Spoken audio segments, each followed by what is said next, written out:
Assalamualaikum warahmatullahi wabarakatuh. Perkenalkan, nama saya Maris Taufik dan saya sangat antusias dalam menjawab soal ujian akhir semester dengan mata kuliah Bisnis Intelijen. Yang saya hormati dosen pengampu Bisnis Intelijen Pak Dr. Ucup. Hmm. Di sini saya akan menjawab hasil pertanyaan UAS yang akan saya paparkan pada hari ini. Eh, Kontennya di sini yang pertama ini kan tentang menjawab tentang bisnis intelijen. Yang kedua itu apa itu bisnis intelijen? Yang ketiga ada tahapan pengelolaan data dalam bisnis intelijen. Yang keempat dari output BI menjadi discussion support sistem DSS. Yang kelima visualisasi data di Tableau. Yang keenam jenis visualisasi Tableau bagan batang garis. 7 jenis visualisasi tabel bagan lingkaran dan sebar, 8 jenis visualisasi tabel peta panas dan geografis, 9 kriteria utama visualisasi data yang efektif, 10 contoh nyata or out-in data. Yang ke-11 ini nanti ada kesimpulan dan manfaat bisnis intelijen. Selanjutnya bisnis intelijen pembukaan ini udah saya tadi. Yang terus seterusnya nih, apa sih itu bisnis intelijen? Mari kita mulai dengan definisi dasar. Apa itu bisnis intelijen? Sederhananya, bisnis intelijen adalah sebuah pendekatan komprehensif yang melibatkan teknologi, proses, dan strategi untuk menganalisis data bisnis dan menyajikan informasi yang relevan. Tujuan utamanya sangat jelas untuk membantu organisasi membuat keputusan yang lebih baik dan lebih cepat. Bayangkan ini, tanpa bisnis intelijen, data yang kita miliki itu seperti harta karun yang terkunci di dalam kotak. Kita tahu ada di sana, tapi kita tidak bisa membukanya. Nah, bisnis intelijen ini kuncinya. Ia membuka kotak harta karun itu, mengubah data yang berserakan menjadi peta harta karun yang jelas, yang akan memandu kita menuju kesuksesan bisnis. Yang selanjutnya ini tahapan pengelolaan data dalam bisnis intelijen. Proses bisnis intelijen bukanlah sekedar menekan satu tombol. Ini adalah sebuah perjalanan sistematis melalui beberapa tahapan krusial. Agar data siap menjadi wawasan, mari kita bedah satu persatu mengikuti alur yang ada di layar. Pengumpulan data. Tahapan pertama adalah fondasi. Kita mengumpulkan data berbagai sumber. Bisa dari sistem internal seperti penjualan, keuangan, atau operasional, hingga sumber eksternal seperti media sosial atau riset pasar. Semakin lengkap dan relevan sumber data kita, semakin kaya analisis yang bisa kita lakukan. Yang kedua ini pembersihan data. Percayalah, data mentah itu seringkali kotor, ada duplikasi kesalahan penulisan, atau bahkan data yang hilang. Pada tahap ini, kita membersihkan data tersebut, memastikan kualitas dan integrasinya ini vital. Karena data yang bersih menghasilkan wawasan yang akurat. Yang ketiga ini transformasi data. Setelah bersih, data perlu kita rapikan dan ubah formatnya agar siap dianalisis. Mungkin kita perlu menggabungkan beberapa tabel menghitung agresi seperti total penjualan bulanan atau membuat variabel baru. Tujuannya adalah membuat data menjadi terstruktur dan bermakna. Yang keempat, ini pemuatan data. Data yang sudah bersih dan terstruktur, kemudian kita masukkan ke dalam gudang data atau data warehouse. Ini diibaratkan perusahaan raksasa yang menyimpan seluruh riwayat data kita dirancang khusus untuk analisis, bukan transaksi harian. Proses ini sering kita sebut ETL, Extra Transform Load. Nah, yang selanjutnya yang kelima analisis data. Nah, disinilah otak bisnis intelijen bekerja. Dengan data yang sudah siap di gudang, Kita menggunakan berbagai teknik dan analisis untuk menggali wawasan. Kita bisa bertanya apa yang terjadi, deskriptif mengapa ini terjadi, apa yang akan terjadi, misalnya prediktif hingga apa yang harus kita lakukan, itu perspektif. Nah, yang selanjutnya yang keenam, visualisasi data. Wawasan yang kompleks dari analisis perlu disajikan dengan cara yang mudah dipahami. Disinilah visualisasi data berperan besar. Kita mengubah angka dan tabel menjadi grafik, bagan, dan dashboard yang intuitif, sehingga pola dan tren bisa langsung terlihat. Yang ketujuh, penyebaran informasi. Terakhir, wawasan yang sudah dianalisis dan divisualisasikan ini harus didi- didistribusikan kepada pihak-pihak yang membutuhkan, terutama para pengambil keputusan, baik itu melalui laporan berkala, dashboard interaktif, atau notifikasi otomatis. Tujuannya agar wawasan ini benar-benar bisa digunakan untuk aksi nyata. Infografis yang selanjutnya ini adalah dari output business intelligence menjadi discussion support by system. Setelah data kita olah dan visualisasikan, bagaimana bagaimana output bisnis intelijen ini secara konkret mendukung proses pengambilan keputusan. Disinilah konsep Decision Support System (DSS) menjadi sangat relevan.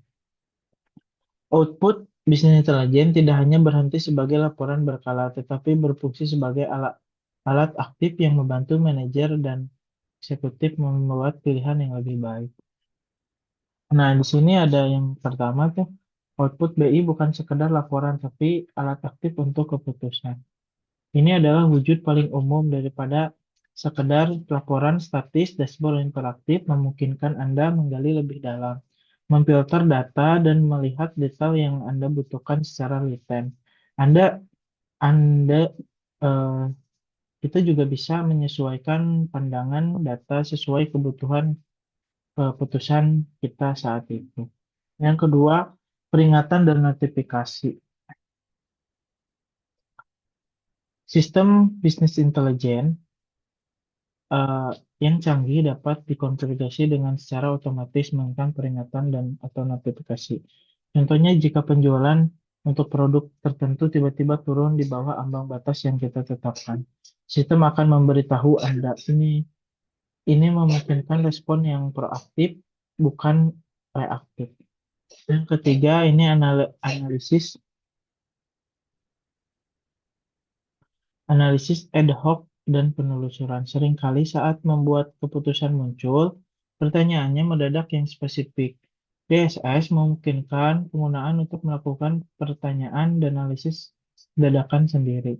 Anda bisa drill down untuk melihat data dasar transaksi atau drill chart ke laporan terkait untuk mendapatkan konteks tambahan. Selanjutnya ini prediksi dan rekomendasi. Dengan semakin canggihnya integrasi bisnis intelijen, dengan kemampuan machine learning, output tidak hanya terbatas pada data historis. Sistem dapat memberikan prediksi, misalnya proyeksi penjualan untuk kuartal berikutnya, dan bahkan memberikan rekomendasi untuk tingkat berdasarkan pola yang ditemukan dalam data. Ini mengandung keputusan perspektif. Yang selanjutnya ini integrasi dengan sistem operasional. Dalam kasus atau lebih, output bisnis intelligence dapat diintegrasikan langsung ke dalam sistem operasional. Contohnya jika analisis bisnis intelijen menunjukkan bahwa stok barang tertentu sangat rendah, sistem dapat secara otomatis memicu pesanan pembelian, mengubah wawasan menjadi tindakan otomatis. Selanjutnya ini simulasi dan pemodelan. Untuk keputusan yang lebih kompleks, output BI dapat digunakan sebagai dasar membangun model simulasi. Pengambilan keputusan dapat menguji berbagai skenario. Bagaimana jika kita menaikkan harga 10% untuk memahami dampak potensi dari keputusan yang berbeda sebelum menerapkannya di dunia nyata. Intinya BI, nah ini dalam konteks ini intinya business intelligence mentransformasi data menjadi intelijen yang secara langsung memberdayakan pengambilan keputusan. Selanjutnya ini visualisasi data di Tableau. Nah, salah satu alat paling populer dan powerful yang banyak digunakan di industri untuk visualisasi dan data adalah Tableau. Mengapa visualisasi ini begitu penting? Alasan utamanya sederhana. Otak manusia lebih mudah memproses informasi visual daripada sekumpulan angka di dalam tabel. Dengan visualisasi yang tepat, kita bisa melihat pola, tren, dan outlier, outlier dalam sekejap mata yang mungkin akan terlewatkan jika hanya melihat data mentah.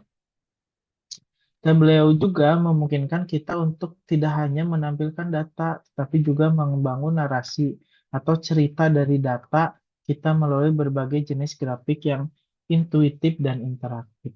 Nah, selanjutnya jenis visualisasi Tableau, bagan, dan batang garis. Mari kita selami beberapa jenis visualisasi umum yang disediakan oleh Tableau dan kita lihat kapan waktu terbaik untuk menggunakannya. Pertama ada bar chart atau bagan batang.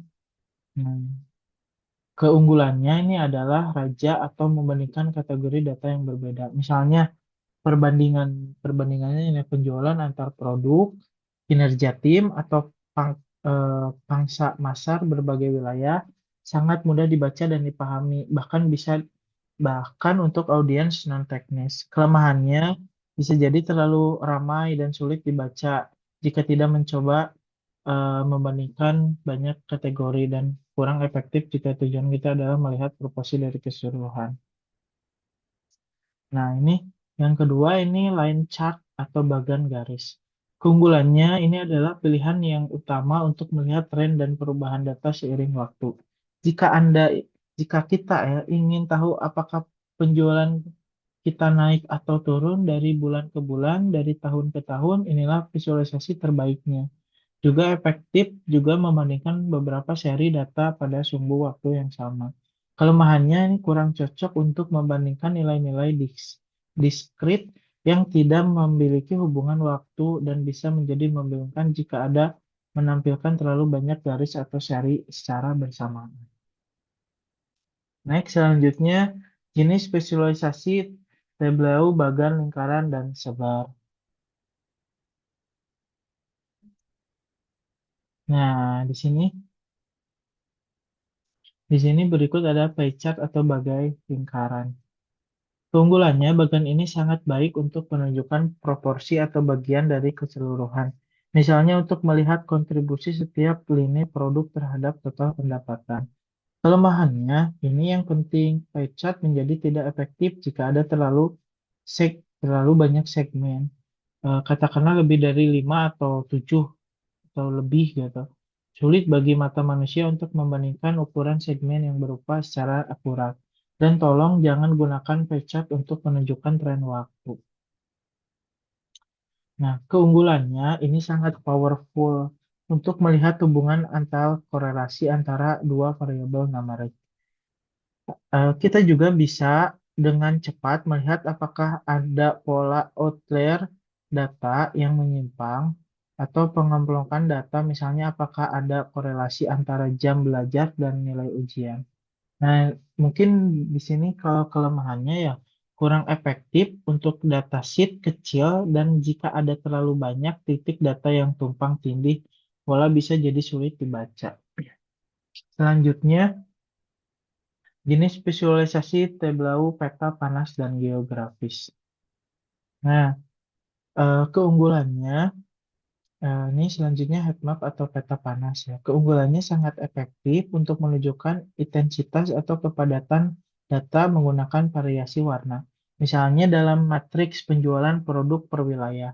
Anda bisa langsung melihat di mana panas atau dingin penjualan terjadi. Ini bagus untuk mengidentifikasi pola dalam data yang besar. Mungkin kelemahannya nih, sulit untuk membandingkan nilai numerik yang sangat tepat. Interpretasinya juga butuh legenda warna yang jelas.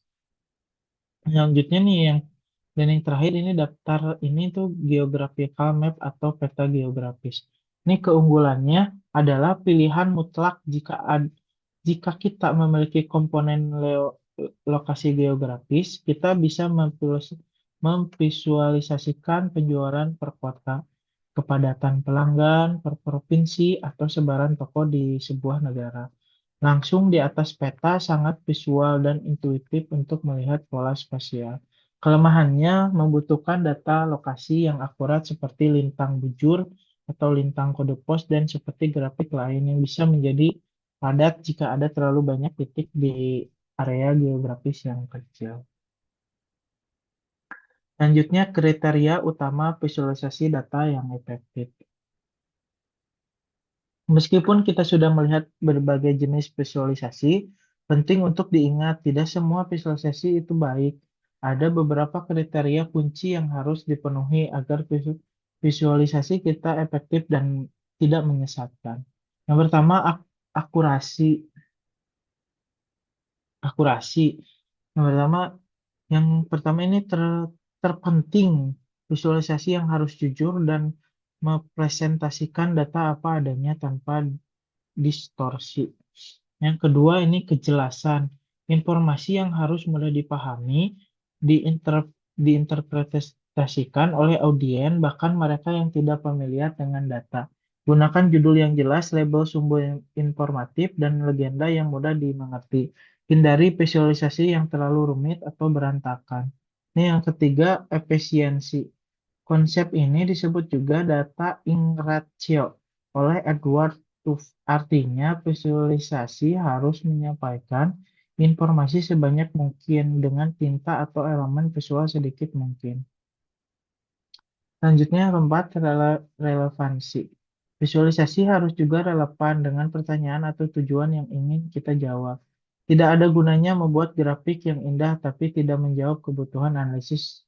Contohnya, jika ingin melihat tren penjualan bulanan, gunakan bagian garis bukan pie chart. Yang kelima ini konsistensi. Penting untuk menjaga penggunaan warna, gaya, font, dan layout yang konsisten. Yang keenam, daya tarik estetika. Meskipun fungsionalitas adalah yang utama, visualisasi yang menarik secara visual dapat meningkatkan keterlibatan audiens yang membuat informasi lebih mudah diterima. Pilih palet warna yang harmonis dan tipografi. Yang ketujuh, interaktivitas bonus. Dalam dunia BI modern, kemampuan untuk berinteraksi dengan data seperti memfilter, melakukan drill down, atau melihat detail dengan tooltip atau sangat meningkatkan nilai visualisasi. Ini memberikan audiens kontrol lebih untuk menjelaskan wawasan sesuai kebutuhan mereka. 10 contoh nyata out in data. Nah, di sini nih, saya mengambil contoh nyata ini itu sebagai contoh nyata dan inspiratif tentang institusi yang sangat baik dalam menampilkan visualisasi data yang bisa diakses secara umum. Yang saya ingin memperkenalkan adalah Our World in Data atau OWID disingkat. Kita bisa mengakses situs mereka di http /ourworldinata.org. Mereka adalah sebuah proyek nirlaba yang berbasis di Universitas Oxford dengan misi yang sangat mulia membuat data dan riset tentang perubahan global dapat diakses dan dipahami secara luas oleh semua orang. Eh, Coba kita lihat outcome hasil dari visualisasi mereka yang tunjukkan. Yang pertama ini pendidikan peningkatan pemahaman publik atau UID menggunakan visualisasi data yang canggih dan interaktif menjelaskan isu-isu global. Yang kedua, mendukung pembuatan kebijakan berbasis bukti. Dengan menyajikan data yang kredibel dan divisualisasikan dengan sangat baik. Yang ketiga, ini membongkar mitos dan kesalahpahaman. Seringkali persepsi kita tentang isu global didasarkan pada informasi yang tidak lengkap. Yang keempat, mendorong diskusi dan penelitian lanjut. Dengan menyediakan data yang transparan dan visualisasi yang memancing pertanyaan, OWID, ini merangsang diskusi di berbagai kalangan. Yang terakhir, kelima, aksesibilitas dan keterbatasan data. Semua data yang divisualisasikan di OWI tersedia secara bebas dan dapat diunduh oleh siapa saja. Ini mendukung prinsip open data dan memungkinkan setiap orang untuk menggunakan menganalisis atau memverifikasi informasi yang disajikan. Singkatnya, visualisasi dari data di ORI World in Data memiliki outcome yang transformatif dalam cara kita memahami dan berinteraksi dengan tantangan global. Selanjutnya ini kesimpulan dan manfaat utama bisnis intelijen. Sebagai penutup, mari kita rangkum kembali mengapa bisnis intelijen menjadi sangat fundamental bagi bisnis modern. Bisnis intelijen memungkinkan kita untuk nih membuat keputusan yang lebih akurat dan lebih cepat. Kita bergerak dari keputusan berbasis firasat menjadi keputusan yang didukung data dan fakta. Ya, selanjutnya mengidentifikasi peluang dan risiko baru. Dengan visibilitas data yang lebih baik, kita bisa melihat tren pasar yang muncul. Selanjutnya, meningkatkan efisiensi operasional wawasan dari bisnis intelijen membantu kita menentukan area yang bisa dioptimalkan, mengurangi pemborosan, dan meningkatkan produktivitas. Dan pada akhirnya semua ini akan mendorong pertumbuhan bisnis yang berkelanjutan dengan keputusan yang lebih baik, efisiensi yang lebih tinggi, dan kemampuan untuk beradaptasi lebih cepat. Kita membangun fondasi yang kuat untuk pertumbuhan dan daya saing yang jangka panjang. Investasi dalam bisnis intelijen, oleh karena itu, bukan lagi sekadar pilihan atau kemewahan. Ini adalah sebuah keharusan di era yang serba data ini. Ini adalah fondasi untuk pertumbuhan dan berkelanjutan dan kesuksesan di masa depan. Terima kasih atas perhatian dan kerjasamanya.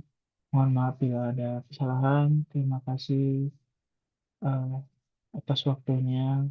Pak dosen. Assalamualaikum warahmatullahi wabarakatuh.